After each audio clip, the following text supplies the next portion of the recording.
Well, Brad Davis with the leatherneck.com. Now pull that leatherneck. Show us how it works. Pull it up so you see. No. Put it on. I'm going to put it on. I want to show people what it looks like when it's on. Man, because you found out how to make a lot of money with this. So all you need to make money with this is this and a gun in a local 7-Eleven, right? Yeah. I see. There's lots of ways to be successful. But this is your fourth quick Kickstarter campaign? Yes, sir. Number 4. That's right. Wow. We just hit goal on this one, the Weatherneck, and it's going really well. The press has been good, and the reviews that I sent it out, some pre-production ones to people really like it. So wow, no, it looks terrific, and it comes in about 4 or 5 different flavors and colors. And really, I mean, now I'm in Washington D.C. It used to never get cold here. Now I'm freezing my ass off in the morning when I go running. And that's it. I need one of those leather because you could breathe in it. It works well. And then as I'm running, I could just rip this stuff off with one hand, right? 1 hand, 1 second. That's it. Wow. And it's more important like for bicyclists and skaters and skiers and all that, right? Right, absolutely. It's that was the frustrating thing that bugged me, and that's how all my products get developed is I just get bothered by something. And what I was bothered by was I would wear these things in the wintertime and they were great, but I'd have to stop and pull over and stretch them over my helmet to get rid of them when I finally got too warmed up, and I just thought, there's just got to be a better way. So I made some with Velcro, and they would get stuck on everything. So then finally just started working with magnets. I'm like, this is slick. This is working. I see. So the little magnets in there. But more importantly, I mean, it wasn't long ago that you had a normal job that you felt like you were in jail. Yeah, it was pretty horrible. No, it was the company was fine, but just working for anybody is just not my speed really. So anything I can do to avoid that, I'm gonna go for. And so you did it, and the first way to do it, you did a crowdfunding campaign, right? Yeah.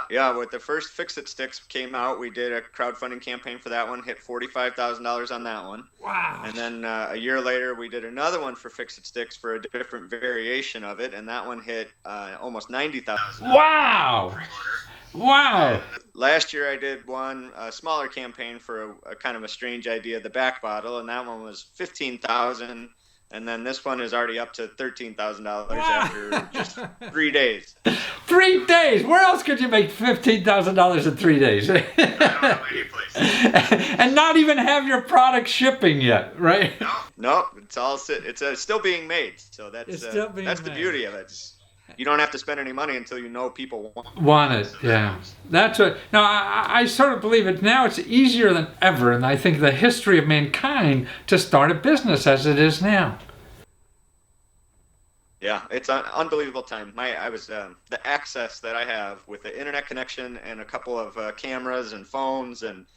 Even this one, this campaign was the first time I did my own video completely. Oh, really? No, look nice. Yeah. Now, you hired some hotshot in L.A. or somewhere last time, didn't you?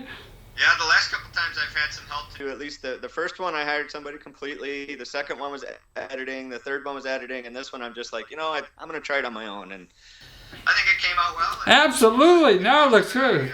I shot with a friend of mine for 2-3 hours. We shot the bits, and that was it. And then you just sat down on the PC. Yeah, see, I mean, you can do everything yourself. Man, when I was doing commercials, I used to hire crews for like, $50,000 or something to do a 1-minute commercial. It was crazy, and they wouldn't work, I know. I mean, infomercials are running a couple $100,000, yeah. And then I said, this is crazy. I don't know if they're going to work or not, yeah. And so I got it down to real cheap so I could do lots of them. And so now you for nothing, so it doesn't work, just shoot another one, right? Yeah, no big deal, right? Yeah. Absolutely. So that's what makes it so even the software came free with the Mac. So. Oh, really? Wow. I know. It's like I think what America's all about, individual entrepreneurs creating jobs. And now I think it makes it easier because there are platforms for all this stuff. Like you have an idea, for the Weatherneck, but, how are you going to sell it? Well, you just go on one platform and all these people are looking for products, right? It's sort of like having, being in the biggest mall in the world and it costs you nothing. Right. Absolutely. No rent. So it's tough to beat. I pay, the Kickstarter charges a fee, and then they charge a 5% is their fee, and then there's a 5% credit card processing fee. Right. But people ask, oh, does that bug you? I'm like, no, it doesn't bug me. They bring me tens of thousands of eyeballs that I would never be able to get on my own. So, and if you don't sell, you don't pay them. So what the hell? That's true. That's true. Absolutely. So they're working strictly on commission. They're the best salesmen to have. That's right. Yeah, absolutely. Particularly if they bring a market to you. Yeah. So what kind of work? You were a salesman of some kind before, right? Yeah, I worked at big transportation companies, small parcel stuff, selling, going into businesses and seeing what they had who they were paying and seeing if they'd switch. But the cool part about that job is it gave me a lot of access to see how people made money. So I could see them, what they would do to stuff. And then, this sounds funny, but a very enlightening piece of that job was talking to business owners and realizing how unsure they were of what they were doing, and I don't want to use the word clueless, but I will use it. Just they don't know what's going to happen, and just like now I own a business, I don't know what's going to happen. You take your best stab at things and see what works out. But I think when people are on the outside of a business looking in, they constantly have this feeling like the guy who's running the business or the woman who's running the business knows absolutely what's going to happen or how to get from point A to point B. And I'm here to tell you they have no clue. I'm convinced at my age the big guys are the same way, not only the little guys. Oh, 100%. 100%. When I had my corporate job, I was just constantly like, really? Did you just say that? I'll never forget. I had a VP. He made hundreds of thousands of dollars a year. He's in my car doing a ride along, and I said, here are our problems with this company. This is a problem. This is a problem. This is a problem. And he said, well, I'm just kind of trying to pay my mortgage. This is your worry? Oh, that was a defining moment in my life. Yeah, right. But no, and to me, what bothers me is that especially a small guy like you think if starting your business, you think everybody knew the answer, you would pay big money to some expert to give you an answer, and it's not going to fucking work. Right? Yeah, absolutely. Absolutely. That happened to me a lot. I'd go searching for people that might know the answer, and a couple of them I paid, early on thinking, okay, this will fix this problem and this will fix this problem. And then at the end of the day, you realize, just trust your gut. Absolutely. I mean, well, to me, what's best about that too is that you're almost always right. Exactly. But even if you're wrong, I feel you'll learn more from it because it's your idea. If some idiot you spent $10,000 at or something tells you an idea and doesn't work, you'll just call him an asshole and try something else. Yeah. Right. Yeah, you won't internalize that. That's right. True. Exactly. Yeah. So to me, it's learning from those failures that are important. You have to go through. Gosh, and that's why I always think you have one child, two child, what? Two little kids, yeah, 3 and 7. Okay, 3 and 7 for you. You're having so much fun. But when they learn to walk, they fall on their butt 100 times, right? They don't know how to do it, and they're just figuring it out. Yeah. And so that's keep at it, right? We have to do as entrepreneurs are starting a business. We don't know how to do it, and if you take advice that may have worked for somebody else sometime, but it probably won't work from you because we're all different. Right. Yeah, and then I think I always tell people the other piece of the pie is a lot of hard work. Oh, absolutely. But see, I think that's the most important thing. But see, you won't put in the hard work unless you really want to. See? Yeah, you got to love it. Yeah.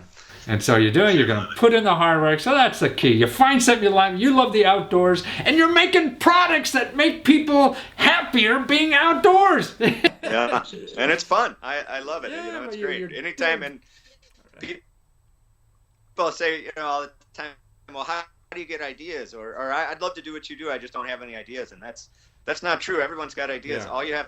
All you have to do is think about the last time you were annoyed or frustrated at something, That's and right. like for me, it's almost every day I get frustrated with some piece of product or something, and I get mad about it. Well, make it better. That's right. So you find out what's a pain in the ass in your life, and that's your next product. Huh? Right. And I'm not an engineer. I don't have an MBA. You just make it up. And 4 times out of the gate, and you're hitting home runs all the time. It take a couple of years, but it sounds like you were supporting yourself within a few months afterwards, huh? Well, my wife works, which helps a lot. That helps. She's right. She's a teacher, so that takes care of the benefits. So good teacher. without that, I'd be in a lot of trouble. But yeah, once after the first one got off, we were doing pretty good. Very good. And then it was peaks and valleys for 2 years. That's life everywhere. Any job is like that. It was relationships, everything. Well, you're helping us get through all that stuff, plus making our outdoor life fun. Right. And another thing too is you don't have to do it full time. Like you know, for 3 years before I quit my job, I had an Amazon business. I owned rental real estate, and then I just started with the Fix It Sticks was the third thing. So I just kind of keep dabbling, and none of those were enough to pay the bills, but. You get enough of those little pieces of income and experience. Pieces, And why sit on the couch with your spare time when you can adds up. Learning how to make money. Talking about making money. I just read an article today. A teacher, full-time art teacher in the public school system in Detroit, retired, gave $1.7 million to the school system. Wow. That's what she was doing in her part-time. Yeah. Oh, wow. That's awesome. That's wonderful to me. Well, Brad, you're an inspiration and helpful to the rest of us who like to be outdoors and exercising. That's right. So keep your face a little bit protected. That's Absolutely. Right. And it doubles as a lot of other things to make money with, right? There you go. Right. Weatherneck.com. That's right. Theweatherneck.com. Thanks. And check us out on Kickstarter right now. I appreciate it. Yes, because it's going to be a bargain. Once you finish that, man, you're going to charge more. So. Way up. That's right. Take care. Say hello to the family. Will do. Thank you, Matthew.